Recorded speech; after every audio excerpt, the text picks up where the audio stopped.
strong.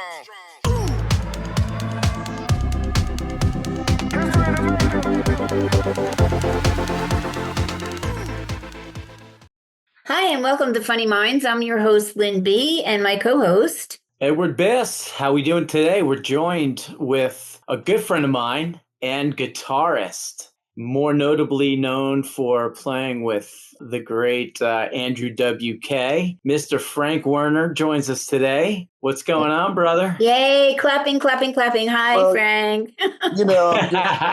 I'm just chilling, and I forgot all about this, and then I got a text from Eddie saying, "Hey, don't forget about something." And I was like, "Oh crap, that's right now." And I said, "It's after 6 already. I already blew it." Yeah. So this is my room, and it's not like a normal room. It's full of gear and guitars. I mean, you got. And blow-up dolls. Don't lie. For example, look at my bathroom and look what's right next to the bathroom. Fractals. Oh, geez. Okay. Fractals. Oh, yeah. Look, another So you have all your equipment in there. Guitars. And don't go away yet. I got more. Oh, jeez. Look, we're in the closet. Hey, he doesn't have his pet alligator anymore. We're in the closet now, and up in the closet is more amp. Oh, my God. Oh, yeah. Oh, there's my acoustic amp that I plan on using with Edward. Yeah. Musicians are amazing. I mean, like, I'm going to be doing an affiliate for Z-Sound. So I hope all these musicians will, take my QR code and go to Z-Sound when they need stuff. You guys are crazy. There's so much out there. My God, there's so much equipment that you guys Yeah, but need. there's buying equipment and then there's being a crackhead. Frank is a crackhead. Oh, God. He's like, I need it. I got to plead the fifth on this one. Whatever. It's a disease. Maybe I should go to Ant Buyers Anonymous or something, but but I'm getting ready to have a mass sale. I'm going to sell 2 amps and 1 guitar first, and the guitar is already sold for $600, so I'm good with that. And then you're going to sell that stuff and you're going to buy more stuff, right? Uh-huh. No, he already has. No, I'm trying to replenish my funds that I'm going to spend on this truck. Oh, okay. Okay. Why do I want a truck? I have no idea. Well, you have to cart all that equipment around, so of course you need a truck. Right, but what you need is something that you can put it inside. Otherwise, you're worried about the rain. You're worried about theft. You can get a cab for the back of your truck then. You can. Listen to the big brain on you. Or you could have bought a truck with a cab on it already, Frank. Yeah, we'll see. Okay. I mean, I've already got my mind set on a truck though, and it doesn't have one. But I could probably tell them, what would make this feel even better would be putting a cab on the back. There you go. There you go. Be a salesman. So Frank had a pet alligator. Did you really? And it was docile. And he had to give it up, and I'm pissed about it because I wish I could have met this alligator. The alligator was super, super tame, more tame than my dog. And I had a breeding pair of pygmy rattlesnakes and pythons and oh my God, cottonmouths and diamondbacks. And I've had all the things everything. You want in your room. Well, most of it was in the house, but the couple things were out in the front, and that's how. The alligator had its own bathtub in the bathtub. Oh my God. The bathtub, you could look in the back window and see the bathtub and see what was in it. So that's how I got busted. Oh, boy. The fishing game came and wanted to see my licenses, and I said, yeah, I ain't got none. Have fun with that, So they took your alligator away. What was his name? His damn gator. Hacksaw. Hacksaw. Okay. And he never bit anything. And if you were a mouse or hard-boiled egg or whatever, eat anything, but he wasn't like aggressive towards people. I used to pick him up, take him out of there, and you can sit him on the floor, on the couch. He just hang. Jeez. Okay. How I'm big getting was you one he? I'm getting you one for Christmas. But how big? Uh, How big was he? Yay. How long was he? when they took him, he was 4 feet. Wow, that's But a I big gator, but I though. got Come him. on, Mom, you need a gator. I'm Oh gonna get you a no. little, You know yeah, what? The get you a little Florida Gators, gator. the emblem of the Florida Gators is all I need. That's all I No, need. you need a gator. No. So So Yeah. Frank, Frank, man, tell us about yeah. your days with Andrew WK. How did it get started, man? Yeah. Basically, I was jamming with Donald Tardy of Obituary. He's the drummer, and he had told me that he's jamming with this guy, this kid, and the kid's got major label interest. And I heard the music, and I said it wasn't, it wasn't bad. It was pretty good. And I said, who's in the band? And he said, Alan West from Obituary, Eric Payne from Intoxicated, Oh. Greg Roberts from Intoxicated, and Donald Tardy obviously was in it, and Jimmy Koo. And then I told him, I said, well, if there's ever an opening, let me know. So I figured that, that was just a long shot. But a few months went by, and then I got a call on a Sunday night. I remember where I was laying there and watching TV, and the phone rang, and it was about 10:30 at night on a Monday. I think it was Sunday night. And he said, you still want to play in this? And I said, well, what happened to the other guys? He says, well, Alan West doesn't want to do it. He says the music's gay. So I said, Hey, Oh it's my gay. God, So, that's the funny. music has come out of the closet. Yeah, yeah. really. So anyways, I said, well, he's an idiot. So I went into it. I was already working for the county for 16 years. I had a nice retirement I was building. And then I went, we see, that was 2000. I worked up into 2001. I quit 2002. We had the tour. It was all the way throughout the year. Sometimes there was 2 gigs in one day. And we just kept traveling. We went to Asia. We went to Oh, nice. Europe and Ireland and Scotland and Sweden and Norway. We went everywhere. And Australia and New Zealand, most bands never make it there. Actually, we missed our first gig in New Zealand because we all partied the night before and slept the whole day, and then the plane left without us. So we didn't make it. But we opened for Rammstein Rammstein. and Oh my it was God. Rammstein and Deftones and us, and I think it was another band. We were all playing in Australia, just like 3 weeks, at least two, maybe three. I think it was 3 weeks, but that's not important. We opened for Aerosmith at the end of 2002. Oh, nice. Yeah. 16, And he 16 didn't shows. even fall off the stage, right? No. Why? Who fell off the stage? Steven Tyler. Oh God, Steven Tyler. 3 times I bought tickets to see him, and 3 times he was hurt because he fell off the stage. But at least I got my money back because I had insurance. So I never bought tickets ever again. He's famous for falling off the stage, but he's not playing anymore. I think maybe his mind is going or something. But that's great that you opened for them. That's exciting. Yeah, we were supposed to open for the Darkness, but Andrew wouldn't have it. Okay. He didn't want to play, and also Def Leppard. Oh, and he turned that down. Wow, really? Why? And why? Because I don't know. Okay. Well, I do know. I don't know if I should say. Okay, no, if you can't say, don't say. That's okay. That's okay. I like stirring the fire, but yeah, really. We'll leave it a mystery. Basically, what it was is Andrew was he was a very good singer. I'll say he was a very good singer, and he looked at those guys maybe, and this is all a theory. he didn't actually come out and say, those guys sing better than me, none of that. But, his musical sense is pretty well honed, I would say, as far as, writing stuff. If you listen to the first and second album, there's some really good stuff on there. The first album's the only one that actually went gold. I don't think the second one was even heard.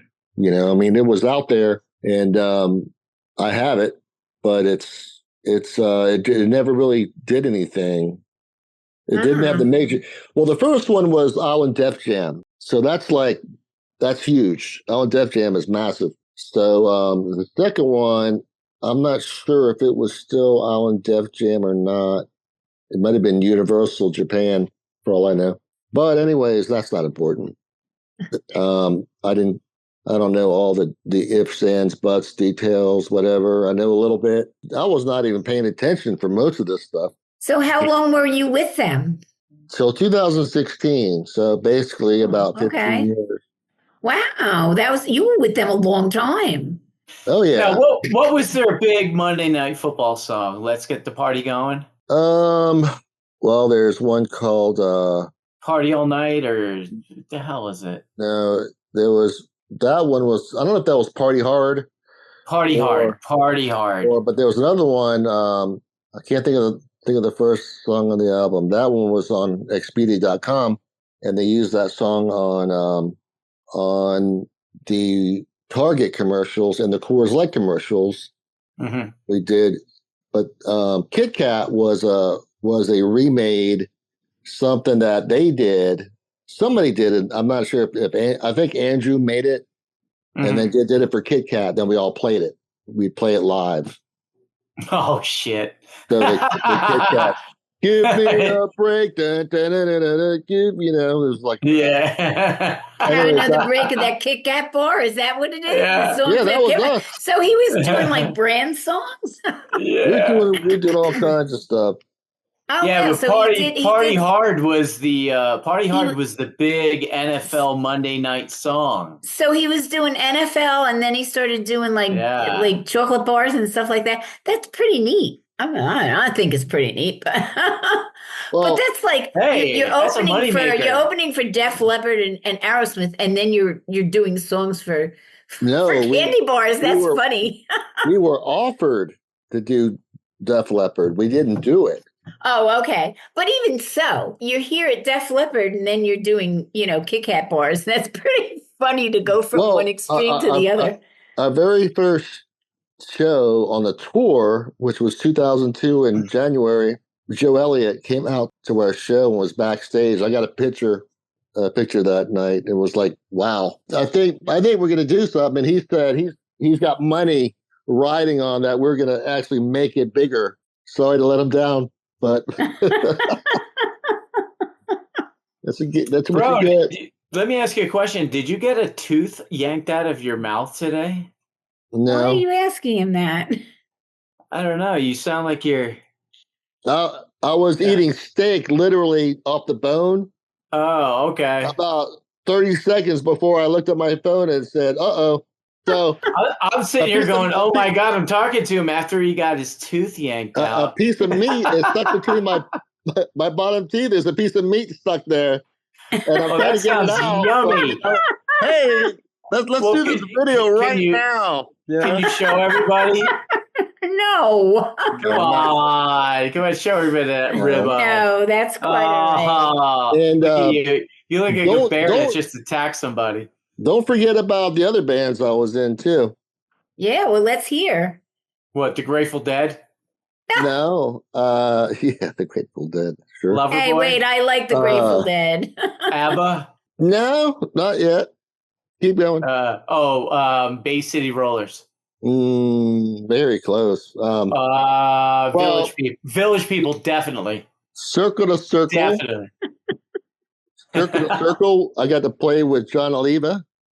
Circle to Circle, yeah. Okay. And of course the Painkiller, and that singer is now in Lunch Mob. So everything was pretty good, Just to give you some relevance, Mom, John Oliva is the singer of Savatage, who Damon sang for. Right. And also John Zahner, my keyboard player from Queensryche, played for as well. So there's some kind of family lineage there, like people I know that have been part of that scene somewhere along the lines. So Frank joins that team. Okay, Frank. Oh, that was definitely a high point. But I didn't really know John up until then. And then after we started playing in the same band, which he only came out and did 2 gigs with us, but we only did 3 gigs. So when I was with Circle to Circle, they were having trouble with their manager, Dan Campbell. He's a real winner. I'd punch that guy in the face. But oh boy. they all went over to Europe. Violence on Funny Minds. They all went to Europe, and nothing was paid for. It was like, wow. Like I think the hotel were paid for, but they were probably all in one hotel.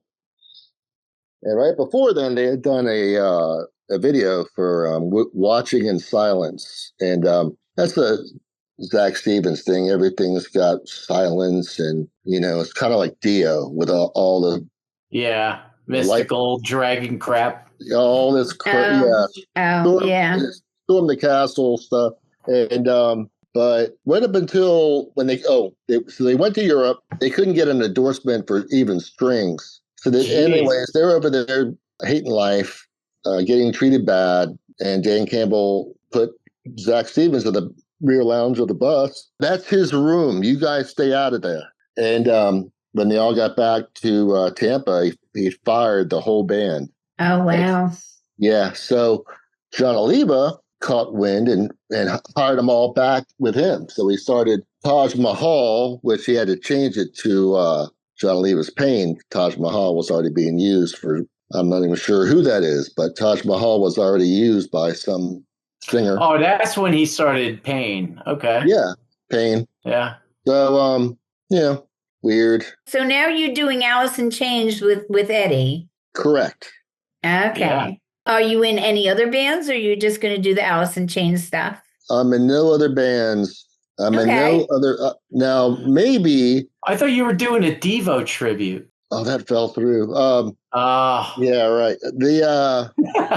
Now, maybe me and my lead singer will start something else too. So besides doing Alice in Chains, well, I thought of another song we could do. Eddie, I'll talk to you later about it. I sent you a couple. Did you see the 3 I sent you? I did.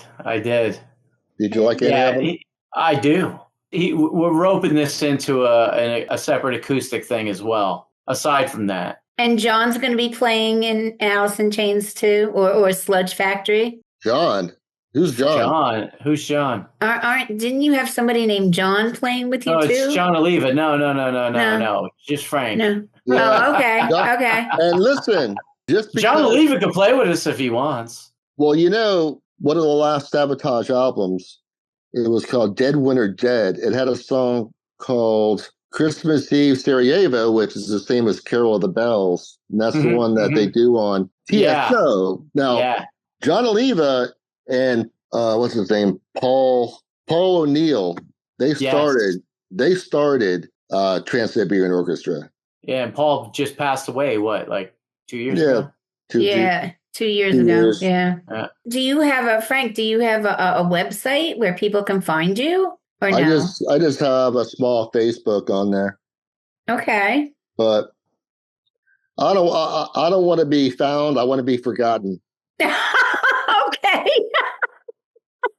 Well, I don't know. You played with some heavy hitters, and you've opened for a lot of heavy hitters. So you don't want to be forgotten. I could go on and on and on about people they open for. Could. Yeah, I'm sure you can. I mean, it's called post-alligator depression. It's actually clinical diagnosis. Well, when you get another alligator, you'll have to get a certificate for it, so you get to keep your alligator. I won't do another one. Okay. There's no Okay. way it'll be as good as this one. Oh, okay. He You just had it comes over here and plays with my petting zoo. so you had it from when it was a baby? 8 inches. Oh, okay. 8 inches. Okay. Yeah. So Yeah, I it had was him. a little baby. That's what she said. Yeah.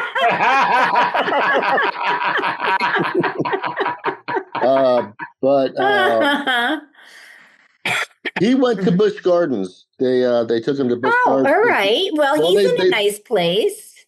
So I ran into the guy that was going to arrest me, but he didn't because I was cooperative.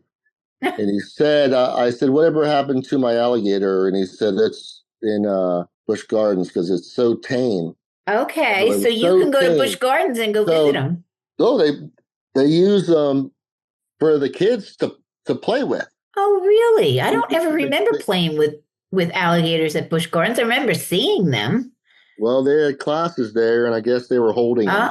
I think it's Oh. probably if you do like the excursions where you pay to Oh, go, yeah, maybe, yeah. And you're like, oh, you could pet an alligator, you could feed a giraffe, you could, Yeah. you could play blackjack with a dolphin. I know, you could do like all this stuff. I for gave them $400 for 30 minutes. Yeah, I mean, I don't know. Think of the money you could have made, bro. You could have put a sign outside. $5 a pop to play with my gator. You could have made $1,000 a day. You want to laugh? I had people come over just so they could hold the alligator. Really? Yeah. And you didn't charge them? Boo. No.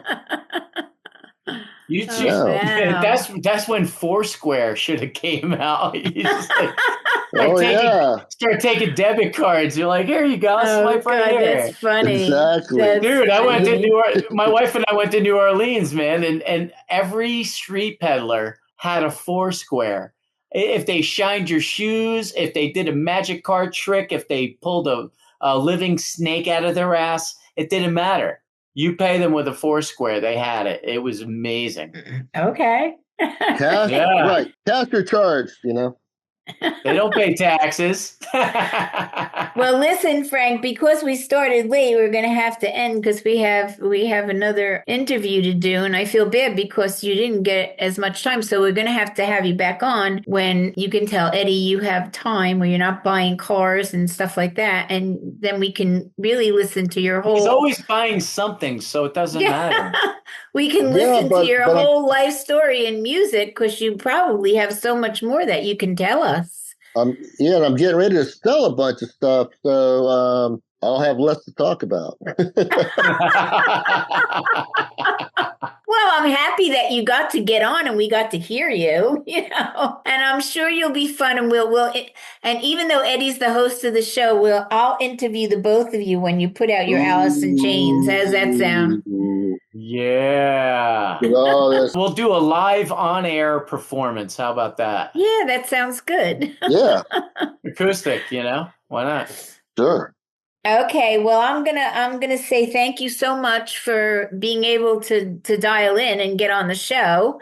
And I'm sure we'll talk again. And we are funnyminds.com. And you can go on our Funny Minds. You can go on our website and see all our silly stuff. And we have merch, and you can go to our store, and we have different signs. We're 420 friendly. And we also have two organizations that we're really happy to be involved with. And that's St. Jude's Children's Hospital and Breast Cancer. So there's a big purple button. If you want to make a donation, you can. And pretty soon I'm going to be putting our QR code out there with a lot of affiliate programs that you can take a look at the stuff that we have. So again, I thank everybody for being a part of our show and for listening and being fans and friends and family. And I'm so happy we got to meet you, Frank. I'm sorry that it wasn't a long, lengthy episode. Oh, that's okay. But we will talk again. We will definitely talk again. All right. You have fun buying that truck tomorrow. And don't forget to ask for that cab. Yeah, that's right. Okay. Tell Mama Meadow said you should have one. What? Deal or no deal. You better get a cab up in here. All right. All right. I'm going to say goodbye now. All right, brother. And remember, laughter is always the best medicine. It is. Bye-bye. Bye. Be good, man. Be good.